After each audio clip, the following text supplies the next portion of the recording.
કતારગામ વિસ્તારમાં આધેડને હની ટ્રેપમાં ફસાવી બળાત્કારના ગંભીર ગુનાનો કેસ દાખલ કરાવવાની ધમકીઓ આપી 20 લાખની ખંડણી માંગવાના ગુનામાં મશરૂ ગેંગના મશરૂ બંધુઓ સહિત એક મહિલાને ઝડપી પાડતી સુરત શહેર એસઓજી કતારગામ પોલીસ હાલમાં સુરત શહેરમાં હની ટ્રેપમાં આમ નાગરિકોને ફસાવી તેઓને પોલીસ કેસ તથા સમાજમાં બદનામ કરવાની ધમકી આપી ખંડણી સ્વરૂપે લાખો રૂપિયાની ઉઘરાણી કરતી ટોળકી સક્રિય થયેલ છે, જેથી પોલીસ કમિશનર દ્વારા ટોળકીનો ભોગ બનેલ નાગરિકોને પોલીસ સમક્ષ આવી ફરિયાદ કરવા અપીલ કરવામાં આવેલ છે।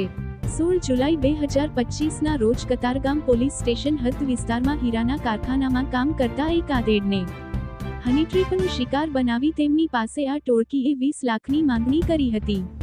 આ અંગેનો આધેડ દ્વારા મોડી રાત્રે ગુનો દાખલ કરવામાં આવ્યો હતો।